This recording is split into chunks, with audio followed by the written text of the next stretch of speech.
welcome to Brain Teaser series problem analysis from NEET 2019. Let's move to our problem. আমাদের আজকে যেটা problem সেটা তোমরা স্ক্রিনে দেখতে পাচ্ছ, সেটা শুরু করা যায়। ফার্স্ট কি বলা হয়েছে কোশ্চেনটাতে, ফার্স্ট এরকম ছিল, কোশ্চেনটাতে চারটে রিয়াকশন দেওয়া আছে এবং চারটে রিয়াকশনের মধ্যে আমাদের চুজ করতে হবে সেটা হচ্ছে ইলেকট্রোফিলিক সাবস্টিটিউশন রিয়াকশন কোনটা। চারটে অপশনের মধ্যে which one is the electrophilic substitution reaction, কোনটা আমাদের ইলেকট্রোফিলিক সাবস্টিটিউশন রিয়াকশনের অন্তর্গত সেটা আমাদের খুঁজে বের করতে হবে। এবার একে একে প্রত্যেকটা রিয়াকশনের নেচার, সেই নেচারটা দেখা যায়। ফার্স্ট যেটা রিয়াকশন, প্রথম রিয়াকশন কী ছিল? ফার্স্ট রিয়াকশনে ছিল আমাদের বেনজিন। বেনজিনের মধ্যে আমি কি দিচ্ছি? ইউভি লাইট এবং তার সাথে সাথে দিচ্ছি Cl2 অর্থাৎ ক্লোরিন। রিয়াকশনের প্রোডাক্ট কি তৈরি হচ্ছে? আমাদের প্রোডাক্ট যেটা তৈরি হচ্ছে সেইটা এখানে Cl, এখানে Cl, এখানে Cl, এখানে Cl, এখানে Cl, এখানে Cl। অর্থাৎ যখন এই প্রোডাক্টটা আমাদের তৈরি হচ্ছে কিভাবে হয়? UV light, in presence of UV light, Cl2 যেটা, সেটা যদি ইউভি চালনা করি তাহলে সেটা কি তৈরি হবে? 2Cl dot. এটা কীভাবে তৈরি হলো? দুটো যে Cl বা এইভাবে লিখো Cl, এই যে বন্ড, সেই বন্ড, একটা বন্ড বলতে কটা ইলেকট্রন? একটা বন্ড বলতে দুটো ইলেকট্রন। সেই বন্ডেড যে দুটো ইলেকট্রন, সেই দুটো ইলেকট্রন পুরোপুরি কী হবে? আমাদের হোমোলাইটিক ক্লিভেজ। হোমোলাইটিক ক্লিভেজ। এবার হোমোলাইটিক ক্লিভেজের মাধ্যমে এরা পুরোপুরি আমাদের 2Cl ডট মানে ফ্রি রেডিক্যাল তৈরি করলো। এবার এই যে ফ্রি রেডিক্যাল তৈরি হলো, এবার দেখা যায় তাহলে ইন প্রেজেন্স অফ ইউভি এও কী হবে? এরকম করে ভাঙবে। তাহলে আমাদের এই দুটো বন্ড অ্যাজ ইউজুয়াল ছিল, থাকলো, এখানে ডট হলো, এখানে ডট হলো। এবার যে দুটো Cl তৈরি হলো, একটা Cl আর একটা Cl, এবার এরা কি করবে? নিজেদের মধ্যে ফার্দার বন্ড তৈরি করবে। তাহলে এখানে চলে গেল Cl, এখানে চলে গেল Cl। ঠিক আছে? বেনজিনের মধ্যে প্রত্যেকটা কার্বন কি ছিল? আমাদের sp2 এর হাইব্রিডেশন কি ছিল? sp2। এবং যখন এই জিনিসটা তৈরি হয়ে গেল তখন তার হাইব্রিডেশন কি হয়ে গেল? sp3। মানে sp2 থেকে sp3 হাইব্রিডেশন সেটা চেঞ্জ হলো এবং সাবসিকুয়েন্টভাবে আরও আমাদের কি হবে? বাদ বাকি ক্লোরিনগুলো অ্যাটাচড হবে। ফলে এই ক্লোরিন এবং ক্লোরিন, অর্থাৎ হেক্সা ক্লোরো কম্পাউন্ড, হেক্সা CHLORO কম্পাউন্ড, হেক্সাক্লোরো কম্পাউন্ড। সেই হেক্সাক্লোরো কম্পাউন্ড আমরা এনকাউন্টার করি। এইটা in presence of UV light Cl2, সেই Cl2 অণু ভেঙে দুটো Cl ডট তৈরি করবে, অর্থাৎ Cl ফ্রি রেডিক্যাল তৈরি করবে। এই Cl ফ্রি রেডিক্যালগুলো যে আমাদের পাই বন্ড ছিল, সেই পাই বন্ড ব্রেকডাউন হওয়ার পর, পাই বন্ড ইন হোমোলাইটিক ফ্যাশন, সেই হোমোলাইটিক ফ্যাশনে ব্রেকডাউন হওয়ার পর Cl ডট আমাদের ঢুকবে। এটা জাস্ট সিম্পল অ্যাডিশন রিয়াকশন,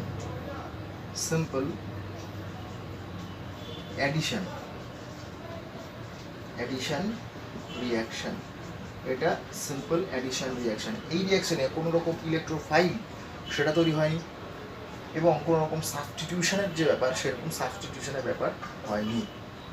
এবার চলে আসি সেকেন্ড রিয়াকশন কী বলা ছিল? সেকেন্ড রিয়াকশনটা যেটা ছিল সেটা সম্ভবত এরকম ছিল যে এখানে ছিল CH2OH, তার সাথে আমি দিচ্ছিলাম কি HCl এবং এখানে দিচ্ছিলাম হিট। ফলে এই জিনিসটা তৈরি হচ্ছিল CH2Cl প্লাস এই রিয়াকশানে আমি HCl দিই। HCl একটা অ্যাসিড, সুতরাং সে H প্লাস Cl মাইনাস এই হিসেবে ডিসোসিয়েট হয়ে থাকবে। এবার এখানকার যে অক্সিজেনের লোন পেয়ার, সেই অক্সিজেন লোন পেয়ার কি? অক্সিজেন তড়িৎ ঋণাত্মক এবং অক্সিজেনের যে লোন পেয়ার, সেই লোন পেয়ারটা donatable towards any positive charge species. তাহলে এ লোন পেয়ার দিয়ে H প্লাসকে ধরে নেওয়ার পর কী তৈরি করলো? CH2 OH H positive charge. এবার যেহেতু অক্সিজেন, এখানে অক্সিজেন কি পজিটিভ চার্জ, উপরন্তু অক্সিজেন অ্যাজ এ পরমাণু এর নেচার কি, অ্যাজ এ পরমাণু এর নেচার হচ্ছে এর তড়িৎ ঋণাত্মকতা খুব বেশি। সুতরাং এর ইলেকট্রোনেগেটিভ নেচার হওয়ার জন্য এ কী করবে, কার্বন এবং অক্সিজেন এই বন্ডটা পুরোপুরি উইথড্র করে নেবে নিজের পজিটিভ চার্জটাকে নিউট্রালাইজেশন করার জন্য, এবং এখানকার OH2 অর্থাৎ জল বেরিয়ে চলে যাবে। তাহলে এই বন্ডটা এখানে গেল,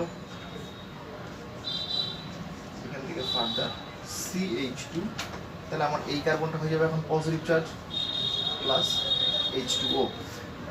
যে জিনিসটা তৈরি হলো সেটা হচ্ছে আমাদের পুরোপুরি কার্বোক্যাটায়ন। কেন? কারণ কার্বনের মাথায় পজিটিভ চার্জ দিচ্ছি, সেটা হচ্ছে কার্বোক্যাটায়ন। এইটা কত ডিগ্রি কার্বোক্যাটায়ন? এটা স্পেসিফিক্যালি কার্বনের সাথে একটা কার্বনের অ্যাটাচমেন্ট, সুতরাং এটা 2 ডিগ্রি কার্বোক্যাটায়ন। 2 ডিগ্রি কার্বোক্যাটায়ন, এটা 2 ডিগ্রি কার্বোক্যাটায়ন।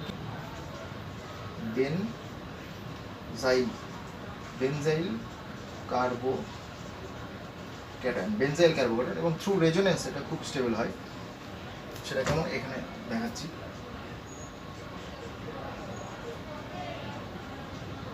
এখানে সাপোর্ট ছিল CH2 প্লাস, এখান থেকে বন্ড খুলে গেল,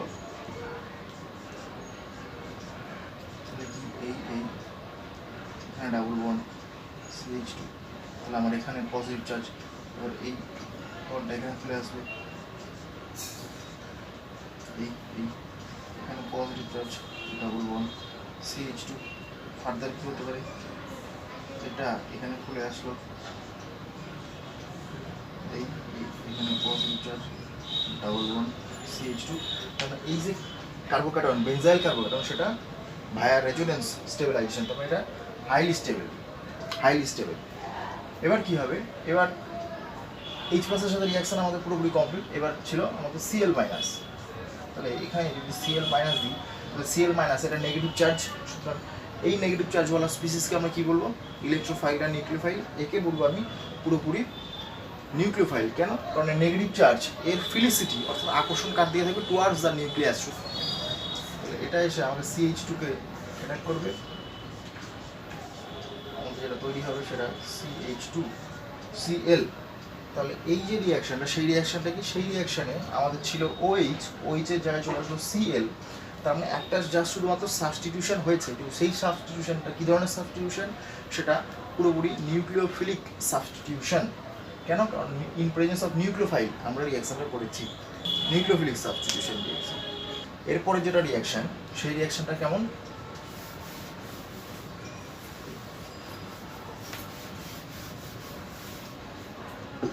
সেই রিয়াকশনটা ছিল এইটা। আমাদের এখানে ছিল diazonium salt N2 plus Cl- diazonium salt, এবং তার মধ্যে কি ছিল Cu2Cl2 ফিট দিচ্ছিলাম। তাহলে আমরা কী পাচ্ছি, এখান থেকে Cl প্লাস এখান থেকে N2। এবার এই যে রিয়াকশনটা, সেই রিয়াকশনটার নেচার কেমন, মানে সেই রিয়াকশনটা আমাদের ইলেকট্রোফিলিক সাবস্টিটিউশন রিয়াকশন কিনা সেটা দেখি। প্রথমে যে নাইট্রোজেনটা বেরিয়ে যাচ্ছে, সেই নাইট্রোজেনের চরিত্রটা দেখা যায়। নাইট্রোজেন এবং নাইট্রোজেনের ট্রিপল বন্ড, প্রত্যেকটা নাইট্রোজেনের লোন পেয়ার অফ ইলেকট্রন অবশ্যই থাকে। কেন? কারণ এই নাইট্রোজেন বা এই নাইট্রোজেন দুটোকে কী করতে হবে, তাদের অষ্টপ্রত্যয় করতে হবে। সুতরাং এই নাইট্রোজেন এবং নাইট্রোজেনের মধ্যে যখন ট্রিপল বন্ড তৈরি হচ্ছে, এই বন্ধনীর শক্তি হচ্ছে 946 কিলোজুল পার মোল। এইটা খুব স্টেবল একটা ট্রিপল বন্ড, স্টেবল বন্ড।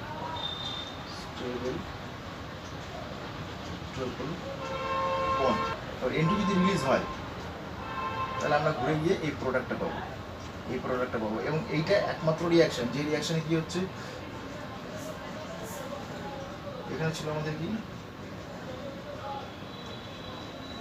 এই জিনিসটা N2+, এই বন্ডটা নাইট্রোজেন মাথায় ঘুরে চলে আসবে। কেন? To get the stability. এবার স্টেবল হওয়ার জন্য এখান থেকে যেটা তৈরি হবে সেটা বলবো এই জিনিসটা প্লাস N2, যেটা গ্যাস আকারে রিলিজ আউট হলো। এবার যেটা আছে সেটাই কী বলবো, ফিনাইল কার্বোক্যাটায়ন। যদিও ফিনাইল কার্বোক্যাটায়নের উৎপন্ন হওয়াটা অস্বাভাবিক, কিন্তু এই রিয়াকশনের মাধ্যমে ফিনাইল কার্বোকেটন তৈরি হয়। কারণ কি, যে জিনিসটা বেরিয়েছে সেটা হাইলি স্টেবল এবং সে তার বন্ড এনার্জি স্টেবিলিটির জন্য ইজিলি রিমুভ করে, ফলত ফিনাইল কার্বোকেটন ছেড়ে যায়। এবার এক্সট্রা করে আমাদের কী থাকলো, সিএল মাইনাস। এই রিয়াকশনটা কিসের আওতায়, এখানে দেখো এটাতে হিট করার ফলে টোটাল যে মলিকুলার ওয়েট, এই জিনিসটা যে মলিকুলার ওয়েট, সেই মলিকুলার ওয়েট এখানে ঘাটতি ঘটবে। কেন, কারণ N2 রিলিজ হয়ে গেলো। তাহলে এই ধরনের রিয়াকশানগুলো কী বলবো, এই ধরনের রিয়াকশানগুলোকে বলবো আমি এলিমিনেশন টাইপ রিয়াকশান। কারণ একটা গ্রুপ সেটা এলিমিনেট হয়ে গেল পুরোপুরি, এলিমিনেশন টাইপ রিয়াকশন, এটা হচ্ছে আমাদের পুরোপুরি এলিমিনেশন টাইপ রিয়াকশন। এবার লাস্ট যে রিয়াকশনটা ছিল, সেই লাস্ট রিয়াকশনটা একটু দেখি। ক্লোরিন এবং ক্লোরিনের মধ্যে একটা সিঙ্গেল সিগমা বন্ড তৈরি হচ্ছে, মানে এখানে দুটো ইলেকট্রন।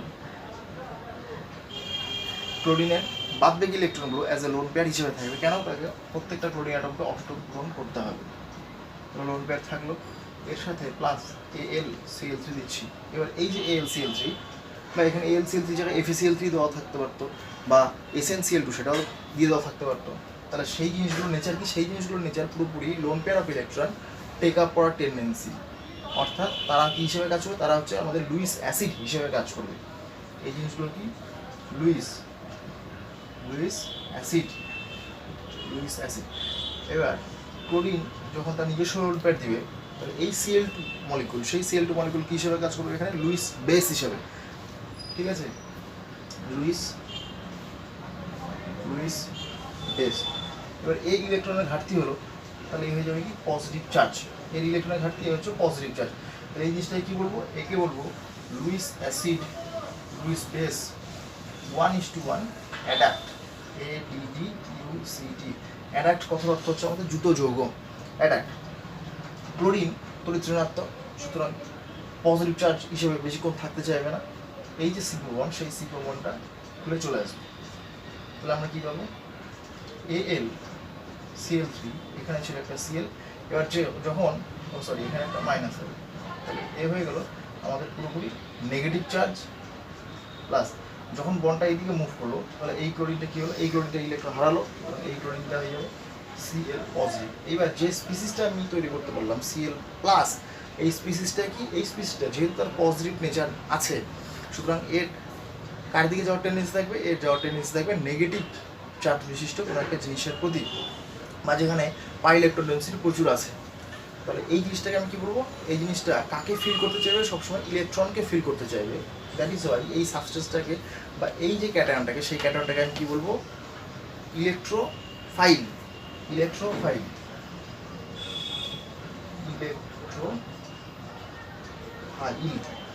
আমাদের ছিল এখানে বেনজিন, এই তাই তো, তার মধ্যে কি দিচ্ছি, তার মধ্যে দিচ্ছি Cl পজিটিভ, তাহলে এটা আমাদের ইলেকট্রোফাইল। এই বন্ডটা এখানে চলে আসবে, তাহলে আমি এখান থেকে যে রেজল্টিং স্ট্রাকচার পাবো সেটা কেমন, এই তাহলে বন্ড এই কার্বন থেকে ভেঙে গেল, তাহলে এটা পজিটিভ দিব, বন্ড এই কার্বনে এসে পড়লো, তাহলে নেগেটিভ চার্জ দেবো। কেন, কারণ এই যে পাই ইলেকট্রনগুলো, সেই পাই ইলেকট্রনগুলো পুরোপুরি ডিলোকালাইজ করতে পারে, মানে এই পাই ইলেকট্রনগুলো ফিক্সড না, তারা পুরোপুরি ডিলোকালাইজ যেহেতু করতে পারে, তার মানে এরা বন্ড ব্রেকডাউন হতে পারে। এবং এই যে নেগেটিভ চার্জ তৈরি হলো এই কার্বনের মাথায়, সেই নেগেটিভ চার্জ কী করবে, এই Cl পজিটিভটাকে বা যে তৈরি হয় ইলেকট্রোফাইল, সেই ইলেকট্রোফাইলটাকে পুরোপুরি টেক আপ করবে। তাহলে আমাদের এই এবার এই দুটো ডাবল বন্ড যেরকম ছিল সেরকমই থাকলো, এটা পজিটিভ চার্জ থাকলো, এখান থেকে Cl আমি নিয়ে নিলাম, হলো। এবার কি ঘটাতে পারি, এই যে আমাদের পজিটিভ চার্জ আছে, সেই পজিটিভ চার্জটা throughout the benzene ring, সেই throughout the benzene ring আমরা কী করে ডিলোকালাইজ করবে। কেমন করে, এটাকে যদি এখানে দিই, মানে এই যে ডাবল বন্ডটা কোথায় ছিল, এই কার্বন এবং এই কার্বনের মাঝে, ওই ডাবল বন্ডকে আমি নিয়ে গিয়ে কোথায় করলাম, এই কার্বন এবং এই কার্বনের মাঝে। তাহলে এই ডাবল বন্ডটা এরকমই ছিল, এই ডাবল বন্ডটা এখানে আসলো, ক্লোরিনের জায়গায় থাকলো, এই কার্বনটা হয়ে গেল পজিটিভ চার্জ।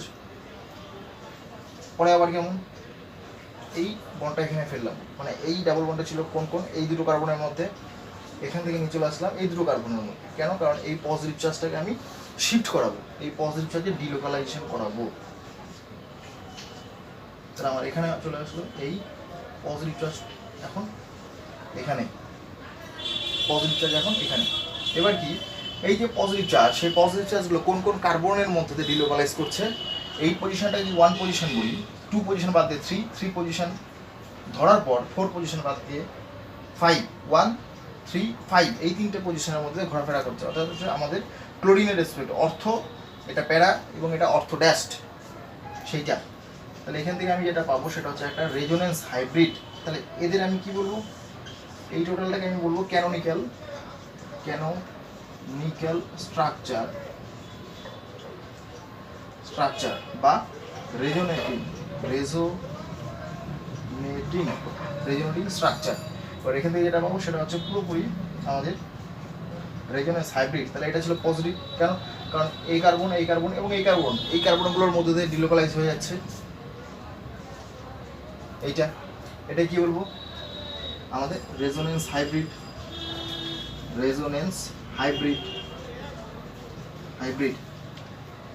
এই যে রেজোনেন্স হাইব্রিড, সেই রেজোনেন্স হাইব্রিড একটা স্পেশাল নাম আছে, সেই নামটা কি সিগমা কমপ্লেক্স। এবার যখন আমি সিগমা কমপ্লেক্স তৈরি করবো, অর্থাৎ এই জিনিসটা যথেষ্টই স্টেবল, Cl+ সেই ইলেকট্রোফাইলটাকে রিংয়ের মধ্যে ঢুকিয়ে নেওয়ার পর তারপর লাস্ট যেটা রিঅ্যারেঞ্জমেন্ট, সেই লাস্ট রিঅ্যারেঞ্জমেন্টটা কেমন করে হবে সেটা একটু দেখি। এইটুকু ক্লিয়ার সবার? এবার লাস্ট যেটা তৈরি হলো সেটা আমাদের কি ছিল, এই এখানে পজিটিভ ছিল, এখানে ছিল Cl। এবার কি করব, এই যে কার্বন, সেই কার্বনটা কত ডিগ্রি, এই কার্বনটা কত, এই কার্বনটা হচ্ছে sp2, এই কার্বনটা হচ্ছে sp2। কেন? কারণ ডাবল বন্ডের সাথে রিলেটেড। এই কার্বনটা সিঙ্গেল বন্ড, এখানে সিঙ্গেল বন্ড, এখানেও সিঙ্গেল বন্ড। তাহলে এই কার্বনটা কি পুরোপুরি আমাদের sp3, এই কার্বনটা sp3। এবার এই sp3 কার্বনটা যদি একটা বন্ড পুরোপুরি লুজ করে, তাহলে এখানে ডাবল বন্ড তৈরি হবে এবং পরপর 3টা আমাদের কি ডিলোকালাইজড ট্রিপল বন্ড সেটা তৈরি হয়ে যাবে। সুতরাং এই যে কার্বন এবং হাইড্রোজেনের মধ্যে সিঙ্গেল সিগমা বন্ড, সেই সিগমা বন্ডটা এখানে এসে পড়বে, আর আমরা কি পাবো, এই নতুন বন্ডটা তাহলে কোথায় তৈরি হলো, এখানে এই কার্বন এবং এই কার্বনের মাঝে। এবং ক্লোরিন যেমন ছিল তেমনই থাকবে। তাহলে এখান থেকে যেটা বেরিয়ে গেল সেটা কি বেরিয়ে গেল, H+ বেরিয়ে গেল। কী করবো, এবার যে লুইস অ্যাসিড এবং লুইস বেস অ্যাডাক্টটা ছিল সেটা কি AlCl3 এবং এখানে ছিল Cl, এবং ওভারঅল জিনিসটা কি নেগেটিভ। এই নেগেটিভ চার্জ দিয়ে H+ থেকে নিবে, ফলতে কী হবে, এখান থেকে AlCl3 যে লুইস অ্যাসিড সেটা পুরোপুরি আলাদা হয়ে চলে আসবে, কারণ এটা অ্যাজ এ ক্যাটালিস্ট হিসেবে রিয়াকশন মিডিয়ামে কাজ করছিল। প্লাস আমরা পাবো কি HCl। তাহলে এবার শুরু রিয়াকশনটা দেখা যাক। বেঞ্জিন ছিল, বেঞ্জিনে Cl2 দিচ্ছিলাম, AlCl3 দিচ্ছি, এই জিনিসটা তৈরি হচ্ছে এবং টোটাল রিয়াকশনের মধ্যে আমি একটা ইলেকট্রোফাইল তৈরি করতে পারলাম। এবং ইলেকট্রোফাইল তৈরি হওয়ার পর যখন সেই ইলেকট্রোফাইলটাকে বেঞ্জিন রিংয়ের মধ্যে ঢোকানোর চেষ্টা করছি, তখন দেখবো কি একটা H+ বেরিয়ে চলে আসলো। সুতরাং এখানে ছিল একটা H, কি বলতে পারি, এখানে ছিল একটা H, সেই H-এর জায়গায় চলে গেলো আমার একটা Cl। তাহলে এইটা পুরোপুরি একটা সাবস্টিটিউশন বা প্রতিস্থাপন বিক্রিয়া, এবং এই প্রতিস্থাপন বিক্রিয়া কার প্রেজেন্সে হচ্ছে, ইলেকট্রোফাইলের প্রেজেন্সে হচ্ছে। সুতরাং এই রিয়াকশনটা আমাদের কি ইলেকট্রোফিলিক সাবস্টিটিউশন রিয়াকশন। ইলেকট্রোফিলিক